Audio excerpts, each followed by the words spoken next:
Why do I do a buyer's counseling session? And for me, it's to set the expectation. In getting my ABR, one of the parts of the ABR was doing a buyer's counseling session for a variety of reasons. One is to set the expectation. The second one is, for me, there is too much information out there nowadays. Today's buyer has access to as much information or more than what we have. And the problem is, in my opinion, for the buyer, is to decipher that information. What's true, what's not. Reminds me of that commercial where the guy, she says he's French because the internet says he's French. Bonjour. So, yeah, bonjour. So for me, it's that. The second, or another thing is, we are in the service industry. We are not in sales, and I say that all the time.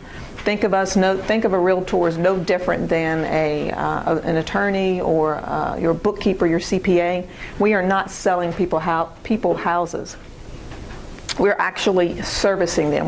We are a professional providing a service, and we need to treat it that way. You go see the attorney, you go see the bookkeeper. There are certain expectations on that, and we set that. We dictate how that person is going to interact and how they're going to treat us. So that's another reason why I do it. And another one is it saves time, money, and frustration for not only them, but for me in setting those expectations. And I'll go over that here in a minute. And then the biggest one is liability. I think in having a buyer's counseling session, it limits your liability. And what I mean by that is there are a lot of rules around fair housing. And if you treat one person differently than another, you run the risk of putting yourself at liability on not being fair and equal or discriminating against someone in a protected class. So if I always come in and I go out with everybody, but one day I decide to ask Duke to come in and meet me at the office, I could be discriminating against that protected class. And what you don't know is that the Department of Justice, somebody can file a complaint against you on a fair housing. You will never know anything about it. If they investigate you and they deem it not worthy or not valid, it goes in your file and you know nothing. It's only when it's brought to you that it's an issue. So part of having a buyer's counseling session for me limits liability, and it lets me create my dog and pony show so that I am consistent, thereby limiting my liability. I set expectations on how they're going to treat me or I'm going to treat them and how we're going to work together, and hopefully it saves me time, money, and frustration. And it is repeatedly discussed that I'm in charge of process, but they're in charge of every decision they make. My job is to help educate them and help them discern what's going on, and then they can pick and choose the best choices for them. I have a house. My job is to help them get one and to make sure that they get it on the best terms and they're not taken advantage of and that they're comfortable with it. I have a buyer's counseling session because it is easier for me in my book of business to meet with them and to figure out what they want to be to me. Do you want to be a customer or do you want to be a client? Because out of the time that I have, I want to focus on people who are committed to me. If you want to remain a customer to me, I will help you, but I need to focus on the person that signed the buyer's agency with me, because I only have 8 hours and I'm going to spend that on someone that is committed. That's a two-way street and they understand what we're trying to do versus trying to get that phone call and run everywhere.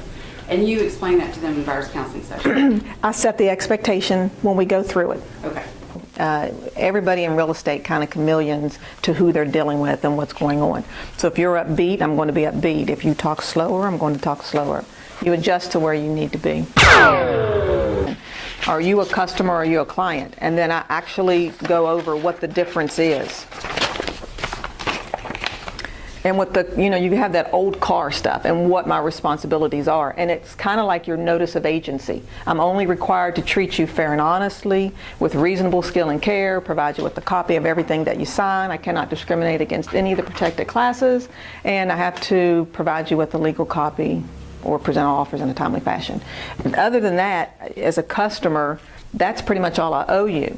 But if you decide to hire me, and I work on examples. On this one, we talk about if you decide at the end of this presentation or in the middle, just like a seller signs a listing agreement, they have chosen to be represented, you have the same right to be represented. then I go over and explain. If I work with other buyers, please know I work with other buyers. So I may show you a house that I have another buyer for. If that occurs and they want to write an offer and you want to write an offer, this is how I have to behave. So I kind of, and it's not as hard as it sounds, but I kind of go over that. If I have a property listed, how my relationship with them changes a little bit. We kind of talk about that, and when and if that occurs, I will explain that to them. We talk about dual agency. We talk about having their written authorization to do things. I can't disclose any of their confidential information without their permission, and that includes feedback. Us giving feedback to people, we are not supposed to do unless we have their written authorization to do so, because you may inadvertently tell something in regards to their motivation or something that's confidential they don't want disclosed. They're married, they're divorced, that's a motive as to why they're selling, and you may have breached that. So I explained that I may ask them for things in writing, we may have talked about it, but I may need you to send me an email, and it's so that I can have your written permission to do so. Not because I don't trust you, but if anything ever comes, if I'm audited, if our files are checked, I need to have that there. I may ask them for things in writing, we may have talked about it, but I may need you to send me an email, and it's so that I can have your written permission to do so. Not because I don't trust you, but if anything ever comes, if I'm audited, if our files are checked, I need to have that there. And then the big question is, how am I paid? And we have a conversation about that. And most people don't understand that and think that they owe me a check, or they don't want to hire you to work with them because they don't understand how we get paid. And you have to be careful in how you explain that. My explanation is I'm compensated through the transaction. And when you go over your buyer's agency, I have that conversation with them. If you allow me to do my job that you have hired me to do, I can collect that compensation through that transaction at the end. We talk about when they get ready to look at properties, why they need to go to a lender and get pre-qualified. It dictates your job, whether you like it or not.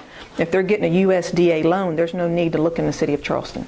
So as far as saving time, money, and frustration, I kind of educate them on that. Your loan type kind of tells us what we're doing. I'm going to save you time from wanting to look at these houses when it's not in your budget, right? Because I don't want to talk to you in 5 years about a short sale or a foreclosure.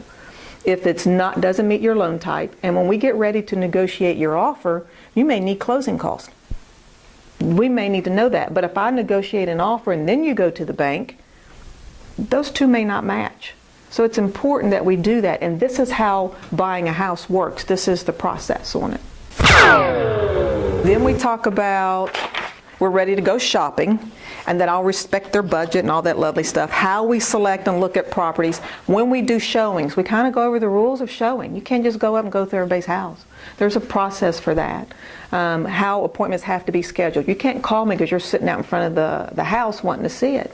There are rules whereby we operate for your protection and ours on how that goes. We talk about open houses. By all means, go to an open house. As a matter of fact, when you go to open house, don't sign your name to the roster, sign mine. Because that lets the other agent know that you have somebody that's representing you. And if you come in and TJ asks you, hey, how you doing? Say, hey, Angela's my realtor. I'm here for open house. Or, hey, Angie's working with me. By our rules and regulations, you can't stop that person from coming. You can't tell them they have to write with you.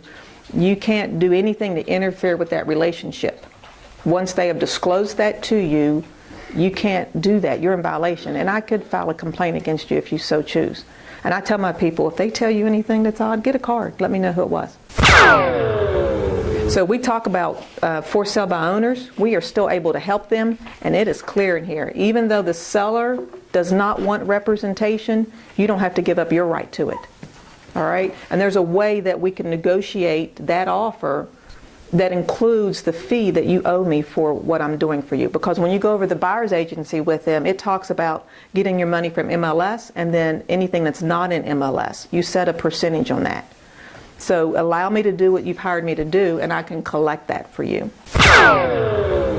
The legal part, they have the right to have an attorney review anything that they sign, and I'm happy to give them a copy of all the forms that we will sign, so that, like the purchase agreement, so they can take it to their attorney if they so choose, or if they want to read it. Some people like to read before we get there, so I like to go ahead and give it to them. Some people just trust me at that point and they don't want to read it. Their call, they have the right to legal representation. And then we talk about the offer and what contingencies are in an offer and kind of how it works.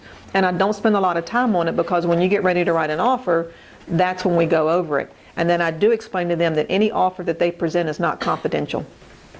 Once they write, I'm required to keep the information confidential on anything that they do. But once I submit that offer to Christina, that seller has the right to do anything they want with it. They can shop it, they can sell it to the world, they can do anything they want. So if you have a need for confidentiality, we need to sign something prior to submitting that offer.